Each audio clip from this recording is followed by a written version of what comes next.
नमस्कार प्यारे बच्चों, साथियों, प्यारे व्यूअर्स, आप देख रहे हैं अमेजिंग मैथ विद दिनेश और मैं हूं आपका होस्ट दिनेश शर्मा। ठीक है, आज की इस जो हमारा सेकंड पार्ट है, सेकंड पार्ट में we are discussing about the exercise 5.1 arithmetic progression. जी हाँ, समानांतर श्रेणी जो हमने एक इंट्रोडक्शन वीडियो बनाई थी, यदि आपने नहीं देखी किसी कारण तो इस वीडियो के डिस्क्रिप्शन में उस वीडियो का लिंक दिया गया है, आप उसको वहां पर जाएं, उसको ध्यान से देखें, तभी आपको एक्सरसाइज समझ में आएगी। और हाँ, इस एक्सरसाइज को करते समय यदि आप पार्ट 2 में एंटर हुए हो तो प्लीज एक रिक्वेस्ट है, नहीं आपको समझ में आएगा, आप पहले पार्ट 1 को अवश्य देख लीजिएगा, क्योंकि तब आप साथ साथ में चुटकियों में इस क्वेश्चन को सॉल्व कर सकते हो। So come with me and we will discuss about exercise 5.1। पहला क्वेश्चन आपकी स्क्रीन पर दिया गया है। टैक्सी ड्राइवर है और उसने अपने रेट किस तरह से फिक्स किए हैं कि प्रत्येक किलोमीटर के बाद उसका जो किराया है वो अलग होता है, लेकिन पहले किलोमीटर के लिए उसका किराया क्या होता है, अलग होता है। तो ये एक एपी बनती है।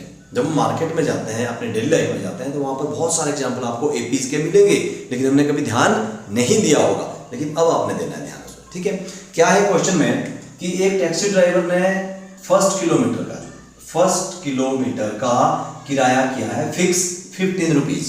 ठीक है, आफ्टर दैट वो कहता है कि जितने भी किलोमीटर मुझे जाना है, कितने भी किलोमीटर मुझे जाना है, देखिए 1 किलोमीटर, ये हो गया 2, ये हो गया 3, ये हो गया 4, ये हो गया 5, ये हो गया 6 किलोमीटर बाद जाना है, तो आप मुझे उस हिसाब से उसका किराया दे देना। तो क्या कहता है कि फर्स्ट किलोमीटर का जो किराया है 15 रुपीज है, और अगले किलोमीटर में उसमें +8 हम करते चलेंगे, +8 करते चलेंगे, +8 +8 +8।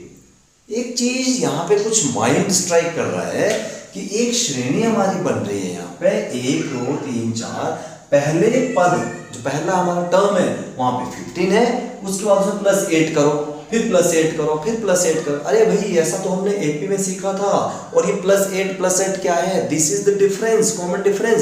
तो सीधी सी बात है, ये एक एपी बन रहा है। क्यों?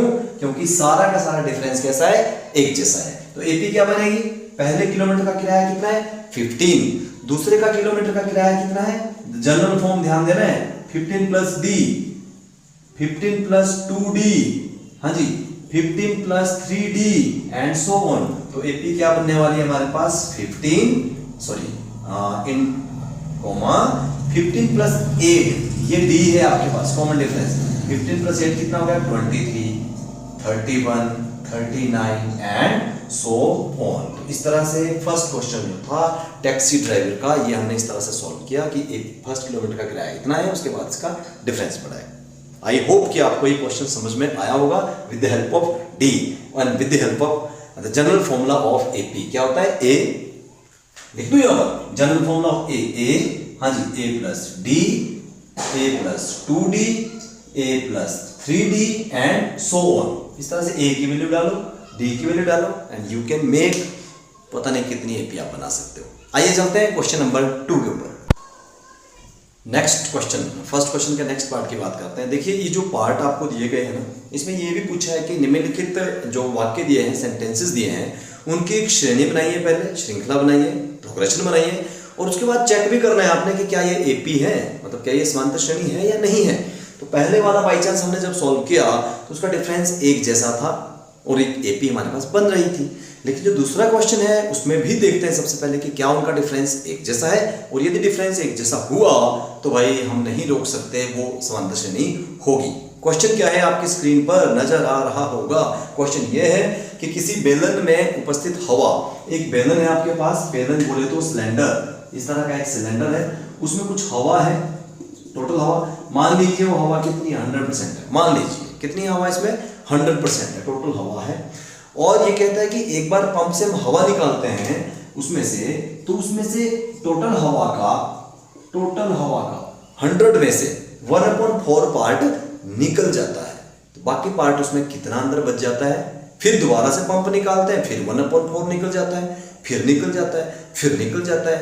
तो आपने बताना है कि क्या ये एपी बनेगी इस तरह से या नहीं बनेगी। इसको हम सॉल्व जब करेंगे तो मान लीजिए हम इसको जनरल फॉर्म लिख रहे हैं कि यहां पर लिखते हैं माना कुल हवा, टोटल हवा कितनी है हमारे पास 100, चाहे % में लो चाहे मान लो गिन रखी है हमने हवा, उसको हम 100 मान लेते हैं, लेट अस अज्यूम किया हमने 100। अब देखिए अगर हम इसकी एपी श्रृंखला एक बना रहे हैं तो ये पहले हमारे पास पार्ट कितना था उसमें 100, कितनी हवा थी उसके अंदर 100। उसके बाद हमने उस 100 का क्या कर दिया, हमने उस 100 का 1/4 पार्ट निकाल लिया। तो इसका 1/4 पहले निकालेंगे, ये आया 25 निकाल लिया तो 100 में से 25 जब निकला हमारे पास बचा 75। कितना बचा 75। ओके, अब ध्यान देना आपने, पहले जब हवा निकाली तो इतनी हवा निकल चुकी, अब हमारे पास केवल 75% हवा इसमें बची है। फिर हम एक बार पंप से इसको बाहर निकालते हैं और फिर दूसरी बार भी कितनी हवा निकलेगी 1/4, लेकिन अब 1/4 किसका निकलेगा 75 का। तो 75 का 1/4 जब कैंसिल करेंगे ये आएगा 18.75। इसका मतलब 75% में से 18.75 निकल गया, तो 75% में से कितना 175 निकल गया, ये 5 आ गया, ये 2 आ गया और यहाँ पे 6 आ गया और यहाँ पे 56 आ गया। कितना बचा 56.25। देखो भाई मुझे तो शक होना स्टार्ट हो गया यहाँ पर कि एपी नहीं है। वाई? बिकॉज पहले ही नंबर का जो डिफरेंस था वो था 25, तो अगले का भी 25 होना चाहिए था डिफरेंस, तो सो दैट ये कितना आना चाहिए था, यहाँ पे ये 50 आना चाहिए था, लेकिन ये 50 ना होके ये 56 आ रहा है। तो पहले ही पद में फर्स्ट टर्म में ही इसका जो डिफरेंस था उसकी पोल खुल गई and this is not an AP, क्योंकि ये 100 बन रहा है, ये 75 बन रहा है, ये कुछ बन रहा है, आगे कुछ आएगा, तो this is not an AP. इस तरह से हम देखो एपी की नॉलेज को यहाँ पे यूज कर सकते हैं और ये एपी हमारी नहीं बन रही है। एक और क्वेश्चन देखते हैं। थर्ड क्वेश्चन में जो एग्जामिनर है या जो गूगल है हमारे से कुआं खुदवा रहा है।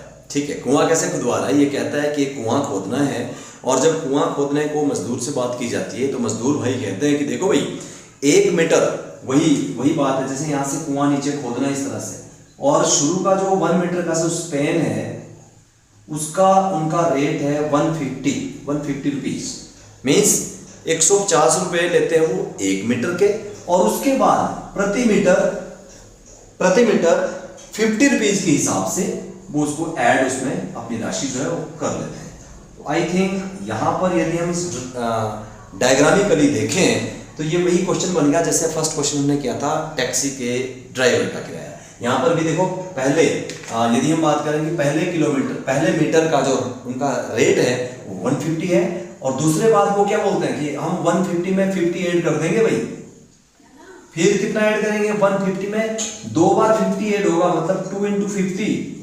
अगर हम इसको यहीं पे सॉल्व करें 150, ये बन गया 200 और ये 100 + 100 ये बन गया 250। देखो जरा डिफरेंस कितने का है 50 का, डिफरेंस कितने का है 50 का। So we can say that it will become an AP, ये एपी बनने वाली है। तो थर्ड क्वेश्चन जो है वो कुआं खोदने वाला एपी का क्वेश्चन बनेगा। बीच वाला जो अभी था वो हमारा एपी का क्वेश्चन नहीं था।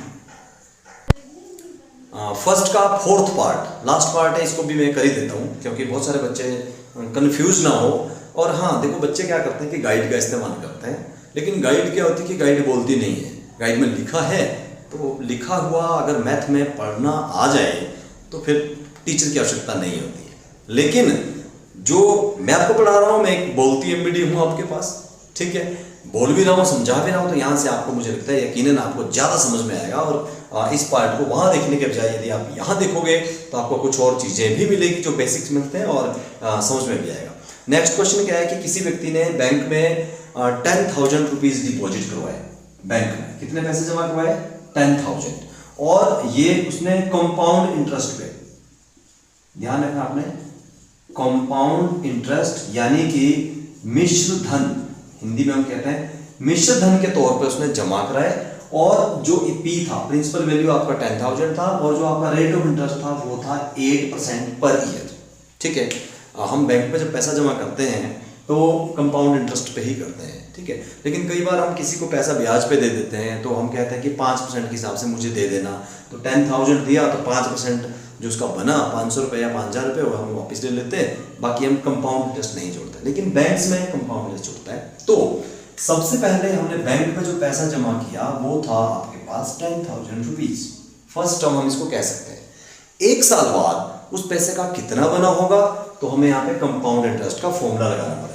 एंड द कंपाउंड इंटरेस्ट का फॉर्मूला क्या होता है, P into 1 plus R upon T raise to power time, R upon 100 raise to power T।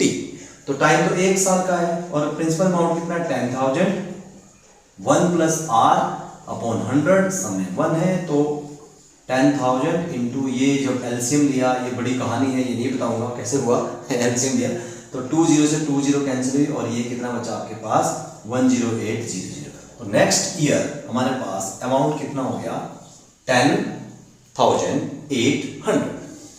अब ध्यान दीजिएगा कंपाउंड इंटरेस्ट कर रहे हैं, नेक्स्ट ईयर के लिए ये प्रिंसिपल अमाउंट बन जाता है और रेट ऑफ इंटरेस्ट में रहता है। तो रेट प्रिंसिपल अमाउंट कितना है हमारे पास, ये P into 1 plus R upon 100, तो 10,800 इंटू ये वही बन गया 108 अपॉन 100, 20 से 20 कट गया, 108 और 108 को आपने मल्टीप्लाई करना है, ये आ गया आपका 64, यहाँ पर आ गया 8 और यहाँ पर आ गया आपके पास 108, तो 46611 कितना हो गया 11664।